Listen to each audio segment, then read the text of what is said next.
Her yıl 8 Mart'ta coşkuyla kutladığımız toplumsal cinsiyet eşitliğinin sağlanması ve şiddetin önlenmesi için dayanışma gücünün ne kadar önemli olduğunu yinelediğimiz Dünya Kadınlar Günümüz kutlu olsun. Bu 8 Mart'ta da kadınların kendi mücadeleleriyle oluşturduğu tarihe kısaca bir değinmek istiyoruz. Dünya Kadınlar Günü olarak 8 Mart gününün belirlenmesine kaynaklık eden olay konusunda muhtelif görüşler mevcuttur. Bunlardan biri Rusya'da Çarlığın yıkılmasına yol açan 1917 Şubat devriminin 8 Mart günü yapılan kadın yürüyüşü ve grevleriyle başlamış olması.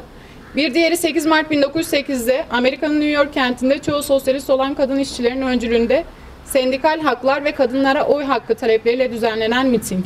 Başka biri ise 8 Mart 1857'de yine New York kentindeki bir tekstil fabrikasına grevci işçilere polisin saldırması, işçilerin fabrikaya kilitlenmesi, arkasından da çıkan yangında işçilerin kurulan barikatlar nedeniyle kaçamamaları sonucunda 120 kadın işçinin ölmesi. Ve yine bir başkası ise bununla çok paralellik arz eden ancak gerek Dünya Kadınlar Günü'nün ilk kararlaştırıldığı 1910'dan gerekse ilk uluslararası kutlamaların düzenlendiği 19 Mart 1911'den sonra hiç bahsi geçmeyip çok sonraları ileri sürülen 25 Mart 1911'de New York'ta gerçekleşmiş Triangle Gömlek Fabrikası yangınıdır. 8 Mart Dünya Kadınlar Günü'ne kaynaklık eden olay olarak hangisini kabul edersek edelim, hepsinde kadınların eşit bir yaşam için ortaya koydukları emeği ve özveriyi konu edindiğini görmekteyiz. Kadınların yüzyıllardır sönmeyen bir meşale gibi devam eden hak ve eşitlik çabaları bugün de bütün kadınlar tarafından devam etmekte, gelecekte de devam edecektir. Birleşmiş Milletler Genel Kurulu'nun 1977 tarihinde 8 Mart'ın Birleşmiş Milletler Kadın Hakları ve Barış Günü olarak kutlanması kararı almasıyla 8 Mart, kadınların sosyal, kültürel ve siyasi alanlardaki kazanımlarının dünya genelinde kutlandığı bir gün oldu. Bugün aynı zamanda kadınların toplumsal cinsiyet eşitliği için harekete geçme çağrısında bulunabildiği ve aynı zamanda kadınların iradesini yok sayan siyasi iradenin toplumsal cinsiyete dayalı ayrımcı uygulamalarına örgütlü bir halde sesin yükseldiği bir gün haline geldi. 8 Mart yüzyıllardır kadınlar tarafından patriarkaya karşı yürütülen mücadele tarihinde simgesel bir öneme sahip. Bu sebeple bugün gitgide güçlenerek 100 yılı aşkın bir zamandır kutlanmaktadır. Kadınların eşit işe eşit ücret talebiyle başlayan mücadelesi katlanarak arttı. Bununla beraber baskı ve ayrımcı politikalar da dolaylı veya doğrudan bir şekilde uygulanmaya devam etti. 8 Mart tüm kadınları sınıfsal, etnik, inanç, cinsel yönelim, cinsiyet kimliği ve politik bakış açısı farklılıklarıyla birlikte ve kimi zaman bu farklılıklara rağmen beraberce bir hak mücadelesiyle ortak paydada birleştiren bir gündür. Çünkü kadınlar kendi içinde çeşitli farklılıklar barındıran bir toplumsal grup olsa da sadece kadın oldukları için ezilir, baskı görür, dışlanır, ayrımcılığa uğrar ve sömürülürler. Kadınların bu bir araya gelme iradesi her alanda maruz kalınan patriarkal politikalar sonucu var olma ve hayatta kalma mücadelesi haline dönüşmüş durumda. Ne yazık ki halen kadınlar tarafından verilen emeğin görülmeyip karşılıksız kaldığı, şiddet ve cinsel saldırı suçlarında mağdur suçlayıcılığın devam ettiği, kadınlar ve çocuklar için hayati öneme sahip sığınakların yeterince kurulamadığı, koruma mekanizmalarının işletilmediği, yetkili merciler tarafından gerekli tedbirlerin alınmadığı veya tedbirlerin yetersiz kaldığı görülmektedir. Devletin yapısal olarak yerleşmiş eşitsizliklerle mücadele ederken kağıt üzerinde eşitliği değil, gerçek eşitliği kurması gerekmektedir. Devlet sadece yasalar önündeki eşitliği sağlamakla sınırlı kalmayıp, hem doğrudan hem de dolaylı olarak kadınlara yönelik ayrımcılığı yaratan ve pekiştiren sistemsel uygulamalarla mücadele edecek araçlar oluşturma yükümlülüğü altındadır. Her sene coşkuyla kutladığımız 8 Mart Dünya Kadınlar Günü'nü bu sene 6 Şubat 2023 tarihinde meydana gelen Kahramanmaraş Pazarcık merkezli 10 ilimizi etkileyen deprem nedeniyle hayatını kaybedenler ve bu süreçte eşitsizliklerle karşı karşıya kalan kadınlar için aynı coşkuyla kutlayamayacağımızı belirtiyor.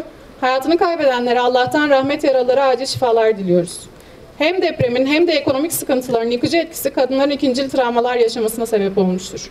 Şunu da belirtmek isteriz ki kadınların bu zor durumlarda şiddete maruz bırakılmaktan korunamamasının, devletin bu süreçte yardım elinin ulaşamamasından ve yanlış politikalar yürütmesinden kaynaklandığını bilmekteyiz.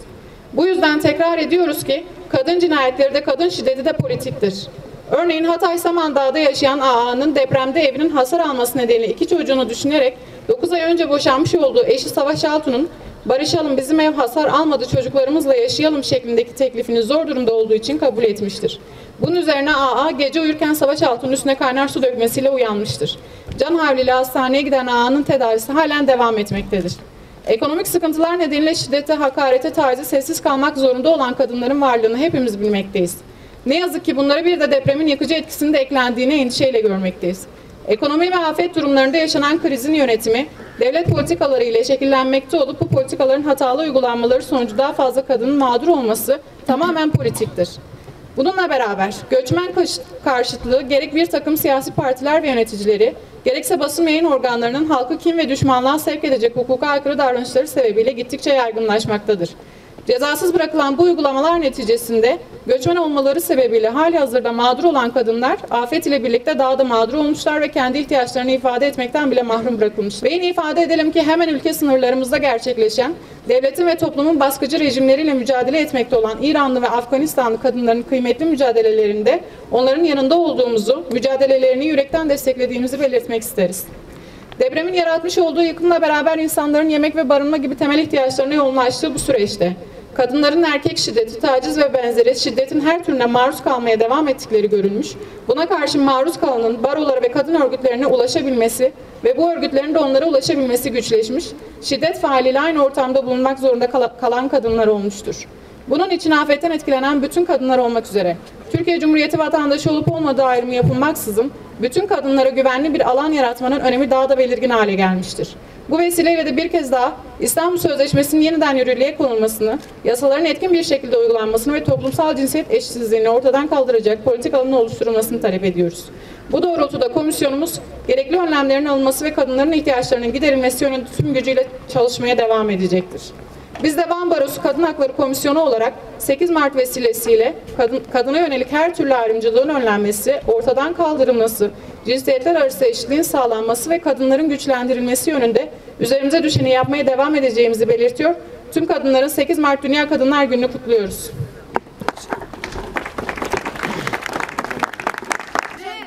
Cihan, azadi, kadın, yaşam, özgürlük. Kadın, yaşam, özgürlük. Kadın, yaşam.